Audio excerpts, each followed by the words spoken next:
Bonjour à tous, salut les outsiders. Nous sommes avec Jean-Marc Potvin aujourd'hui dans ses locaux sur les Champs-Élysées. Jean-Marc va nous présenter sa nouvelle application qui s'appelle Bonjour les Entourage. outsiders, voilà. Entourage, l'appli qui rend pas service à moi, mais aux autres. Donc moi je viens de la French Tech, j'étais CTO de Quelcou, j'étais VP Yahoo, j'ai bossé chez Viadeo. Et je me suis rendu compte qu'il fallait faire un réseau social pour les gens qui n'ont pas de réseau. Et en fait je suis tombé en relation avec des personnes SDF, qui étaient des personnes dans la rue. Et je me suis rendu compte que dans cette relation j'étais très démuni par rapport à un certain nombre de choses qui se passaient avec elles et des besoins. Et je me suis toujours sorti de l'affaire en utilisant mon smartphone, en disant voilà, Twitter, est-ce que tu connais un dentiste dans le 9e arrondissement pour une personne SDF qui vient de se faire agresser et qui a toutes les dents cassées parce qu'il s'est fait... voilà. Et l'idée est née comme ça.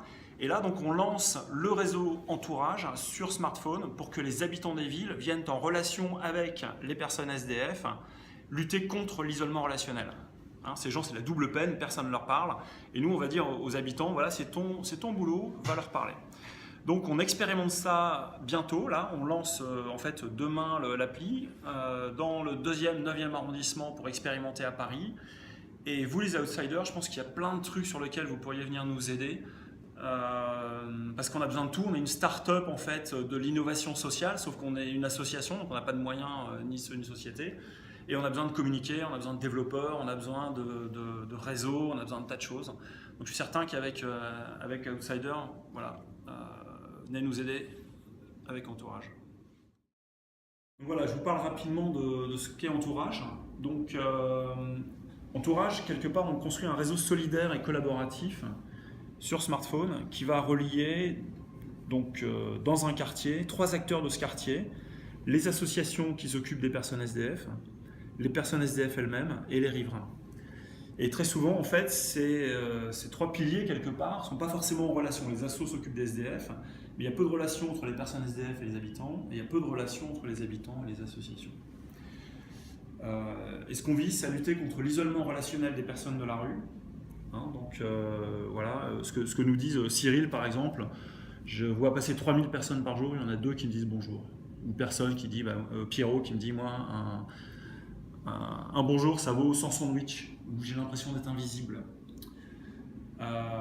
Et nous, de notre côté, on a un certain nombre de barrières, de freins.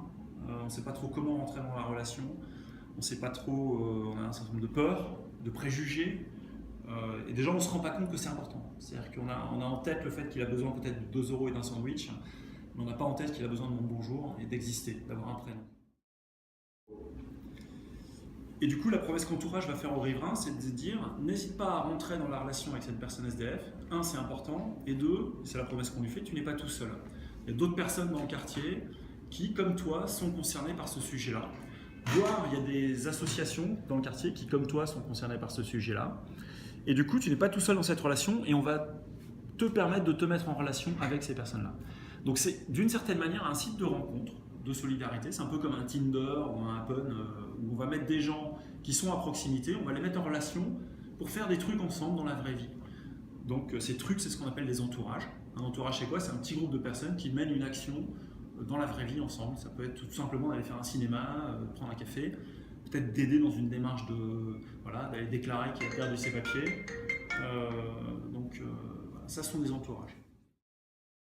Donc concrètement, dans l'appli Entourage, il y a 2 parties. Il y a une partie qui s'adresse aux associations qui font des tournées rue ou des maraudes auprès des personnes SDF, avec des fonctionnalités qui leur sont spécifiques, et une partie qui s'adresse au grand public, qui est plus un réseau social vraiment de solidarité. Les 2 parties, en fait, vont communiquer parce que quelque part, ces 2 populations seront sur le même réseau, de sorte que voilà, une personne qui fait des maraudes auprès des personnes SDF pourra comprendre ce que fait le grand public dans son quartier à leur sujet. La réciproque étant pas vraie, on ne veut pas que le grand public ne puisse voir le travail associatif. Du coup, la partie associative, on la déploie depuis septembre 2015. Donc, il y a maintenant 80 associations dans 15 villes en France, dont une 50aine qui l'utilisent, il y en a une 30aine qui sont en test. Donc ce déploiement, il a été fait pendant presque toute l'année, là, y compris 2 assos à Montréal qui ont démarré, une asso à Bruxelles. Et on démarre ce mois d'octobre l'expérimentation dans 2 arrondissements à Paris sur la fonctionnalité grand public qui, elle, elle, va permettre vraiment aux gens d'aller créer des entourages et commencer à créer des relations très locales dans le quartier. Donc, c'est des fonctionnalités de mise en réseau. Je peux me rapprocher avec d'autres personnes qui sont dans le même coin. Et on va mettre des ressources à disposition. Parmi ces ressources, un guide de solidarité, mais aussi des petites vidéos qui seront des vidéos comportementales, voilà, sur comment on se comporte, briser des peurs, briser des préjugés, changer les regards sur certaines choses, la sensibilisation à la problématique.